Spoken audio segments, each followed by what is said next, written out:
എൻ്റെ ഒരു അനുഭവം നിങ്ങളുമായിട്ട് പങ്കുവയ്ക്കുവാൻ എനിക്ക് വളരെ സന്തോഷമുണ്ട്. 1992 കർത്താവിൻ്റെ വേലയ്ക്ക് വേണ്ടി പൂർണ്ണമായിട്ടും ഞങ്ങൾ കുടുംബമായിട്ട് സമർപ്പിച്ചു കഴിഞ്ഞു. പക്ഷേ എങ്ങനെ കർത്താവിൻ്റെ വേല ചെയ്യണം ഒരു പിടിയില്ല.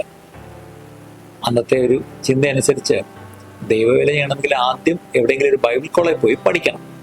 അങ്ങനെ കേരളത്തിൽ പ്രസിദ്ധമായൊരു ബൈബിൾ കോളേജിലേക്ക് ഞാനും ഒരു അപേക്ഷ അയച്ചു. എന്താണെന്നറിയില്ല, ഇന്ന് വരെ അതിനൊരു മറുപടി വന്നിട്ടില്ല. അപ്പോൾ ബൈബിൾ കോളേജ് മോഹവും പൊലിഞ്ഞു. എന്ത് ചെയ്യണമെന്ന് അറിയാതിരുന്നപ്പോഴാണ് ഞങ്ങളുടെ വീട്ടിൽ അന്ന് കടന്നു വന്ന എൻ്റെ പിതാവിൻ്റെ സ്നേഹിതൻ, ഒരു പ്രായമുള്ളൊരു അങ്കിള്. അദ്ദേഹം പറഞ്ഞു, മോനെ, ചെന്നൈയിൽ യൂത്ത് വിത്ത് എ മിഷൻ വൈവാം എന്നൊരു സംഘടനയുണ്ട്. അവർക്ക് ഒരു 5.5 മാസം നീണ്ട ഒരു കോഴ്സ് DTS എന്നൊരു പേരിൽ, ഡിസൈപ്പിൾഷിപ്പ് ട്രെയിനിങ് സ്കൂൾ എന്നൊരു കോഴ്സ് ഉണ്ട്. അതൊന്ന് പോയി പഠിക്കുന്നത് നന്നായിരുന്നു. അതിന് ഫീസൊക്കെ ഉണ്ട്, അതൊക്കെ കൊടുക്കേണ്ടി വരും എന്ന് അദ്ദേഹം ഉപദേശിച്ചു.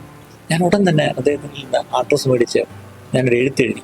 അവർ അപേക്ഷ ഫോമൊക്കെ അയച്ചു, ഒന്ന് പൂരിപ്പിച്ച് അയച്ചു. ഒരാഴ്ച കഴിഞ്ഞപ്പോഴത്തേക്ക് എനിക്ക് അഡ്മിഷൻ കിട്ടി. പക്ഷെ ഒരു പ്രശ്നം, ഫീസുണ്ട്. 2400 രൂപ 6 മാസത്തേക്ക് ഫീസ് അടയ്ക്കണം. അത് ചെല്ലുമ്പം 1200 രൂപ കൊണ്ടുപോകണം. 3 മാസം കഴിഞ്ഞ് 1200 രൂപ ബാക്കി അടയ്ക്കണം. അടുത്ത പ്രശ്നം, ഈ 1200 രൂപയ്ക്ക് അവിടെ പോവും. എന്തായാലും കൊള്ളാം. അന്ന് ഞങ്ങൾ കൂടി ആരാധിച്ചുകൊണ്ടിരുന്ന ഒരു ലോക്കൽ ചർച്ചുണ്ട്. ആ സഭയിലെ സഹോദരങ്ങൾ, അവർ സ്നേഹപൂർവ്വം എൻ്റെ കാര്യം ഒന്ന് പരിഗണിച്ച് അവരൊരു പിരിവെടുത്ത് ഒരു 1500 രൂപ വീട്ടിൽ കൊണ്ട് എൻ്റെ കയ്യിൽ തന്നു. അങ്ങനെ 1500 രൂപ ഫീസിനുള്ള വകയായി, മദ്രാസിലേക്കുള്ള ടിക്കറ്റിനുള്ള പൈസയായി. ഒരു 100 രൂപ വീട്ടിലെ ചെലവിന് വേണ്ടി എൻ്റെ ഭാര്യയുടെ കയ്യിൽ കൊടുത്തിട്ട് 1992 ജൂലൈ മാസം ആദ്യത്തെ ആഴ്ച ഞാൻ ചെന്നൈയിലേക്ക് വണ്ടി കയറി. അവിടെ ചെന്ന് ആ കോഴ്സ് ആരംഭിച്ചു. അതെൻ്റെ ജീവിതത്തിൽ ഒരു വലിയ വഴിത്തിരിവ് തന്നെയായിരുന്നു. 3 മാസത്തെ ലെക്ചർ ഫേസും അത് കഴിഞ്ഞ് 2 മാസം 2.5 മാസം ഔട്ട്റീച്ചും ഒക്കെ വളരെ അനുഗ്രഹമായിരുന്നു. പിന്നീട് ഒരിക്കലും പുറകോട്ട് നോക്കേണ്ടി വന്നില്ല. അത് കഴിഞ്ഞ് മടങ്ങി തിരുവനന്തപുരത്ത് വന്ന് ഞാൻ ഓൾറെഡി ചെയ്തുകൊണ്ടിരുന്ന ഞായറാഴ്ച വൈകുന്നേരങ്ങളിൽ ഞങ്ങളുടെ ഭവനത്തിൽ ചെറുപ്പക്കാരായ ചില സഹോദരങ്ങൾ ഒരുമിച്ച് കൂടി വന്ന് ഒരു കൊച്ചു കൂട്ടായ്മ, ഞങ്ങൾ പാട്ടുപാടുകയും അന്യോന്യം ചർച്ച ചെയ്യുകയൊക്കെ ചെയ്തുകൊണ്ടിരിക്കുന്ന ഒരു കൊച്ചൊരു കൂട്ടായ്മയായിരുന്നു. അന്നതിന് പേരും ഒന്നും ഇട്ടിട്ടില്ല. ആ കൂട്ടായ്മ പിന്നീട് 1996 ഒരു സഭയായിട്ട് ഞങ്ങളുടെ ഭവനത്തിൽ സെപ്റ്റംബർ മാസം 8-ാം തീയതി പ്രാർത്ഥിച്ച് ആരംഭിച്ചു. അന്ന് എൻ്റെ പിതാവ് നിത്യയിൽ വിശ്രമിക്കുന്ന പാസ്റ്റർ വി വർഗീസ് ഞങ്ങളോടൊപ്പം ഉണ്ട്.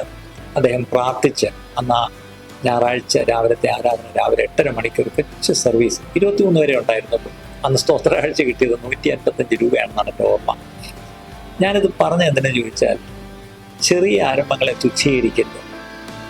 നമ്മൾ ഒരുപക്ഷെ മനസ്സിൽ ഒരു ആഗ്രഹമുണ്ടെങ്കിൽ, ഹൃദയത്തിൽ ഒരു ഭാരമുണ്ടെങ്കിൽ, തീർച്ചയായിട്ടും അത് ദൈവസന്നിധിയിൽ നമ്മളത് പ്രാർത്ഥിക്കുമ്പോൾ ദൈവം അതിനുള്ള വഴികൾ നമുക്ക് തുറന്നു തരും. എല്ലാം മുമ്പിൽ കണ്ടിട്ട് നമുക്ക് മുന്നോട്ട് യാത്ര തിരിക്കാൻ കഴിയില്ല. ഉള്ളത് വെച്ചങ്ങ് തുടങ്ങുക, വിശ്വാസത്തോടെ ഒരു ചുവട് മുന്നോട്ട് വയ്ക്കുക. ദൈവം വിശ്വസ്തനാണ്. ഇന്ന് ഞാൻ പുറകോട്ട് തിരിഞ്ഞ് നോക്കുമ്പോൾ നിങ്ങൾ ഈ കാണുന്ന കൂട്ടായ്മയൊക്കെ ശരിക്കും പറഞ്ഞ ഒരു ചെറിയ ആരംഭമായിരുന്നു. അന്നൊരു ഫീസ് കൊടുക്കാൻ പോലും പൈസ ഇല്ലായിരുന്നു. ഇന്ന് അവസ്ഥയൊക്കെ ഒത്തിരി മാറി. എങ്കിലും ഞാൻ നിങ്ങളെല്ലാം ധൈര്യപ്പെടുത്താൻ പറ്റി പറയാം, കർത്താവിനെ സേവിക്കണം, കർത്താവിന് വേല ചെയ്യണം എന്ന് ആഗ്രഹിച്ചിരിക്കുന്ന ആരെങ്കിലും ഉണ്ടെങ്കിൽ, എല്ലാം തികഞ്ഞിട്ട് എല്ലാം ഒത്തു വന്നിട്ട് ഈ പറഞ്ഞ പോലെ നിങ്ങളത് ചെയ്യാൻ കാത്തിരിക്കണ്ട. നിങ്ങൾ ഇപ്പോഴായിരിക്കുന്ന അവസ്ഥയിൽ ഒരു ചുവട് മുന്നോട്ട് വയ്ക്കുക, കാലെടുത്ത് വിശ്വാസത്തോടെ മുന്നിലേക്ക് വയ്ക്കുക. ദൈവം വിശ്വസ്തനാണ്, മുന്നോട്ട് നടത്തുക തന്നെ ചെയ്യും. ഈ സാക്ഷ്യം നിങ്ങളെ ധൈര്യപ്പെടുത്തിയെന്ന് ഞാൻ വിശ്വസിക്കട്ടെ. സമൃദ്ധമായിട്ട് ദൈവം നിങ്ങളെല്ലാവരെയും അനുഗ്രഹിക്കുമാറാണ്. ഇന്നത്തെ ഈ സന്ദേശം നിങ്ങൾക്ക് അനുഗ്രഹമായി തീർന്നു എന്ന് ഞങ്ങൾ ആത്മാർത്ഥമായി വിശ്വസിക്കുന്നു. ഇതുപോലെയുള്ള അനുഗ്രഹിക്കപ്പെട്ട സന്ദേശങ്ങൾ തുടർന്നും കേൾക്കുവാൻ ദയവായി ഞങ്ങളുടെ ഈ ചാനൽ നിങ്ങൾ സബ്സ്ക്രൈബ് ചെയ്യുക. അതിലൂടെ നമ്മുടെ രക്ഷിതാവും കർത്താവും വീണ്ടെടുപ്പുകാരനുമായ യേശു കർത്താവുമായിട്ടുള്ള ദൃഢമായ ബന്ധത്തിൽ വളരുവാൻ അത് കാരണമായി തീരട്ടെ എന്ന് ഞങ്ങൾ പ്രാർത്ഥിക്കുന്നു. മറക്കാതെ ഇപ്പോൾ തന്നെ സബ്സ്ക്രൈബ് ചെയ്യൂ. ദൈവം നിങ്ങളെ അനുഗ്രഹിക്കുമാറാകട്ടെ.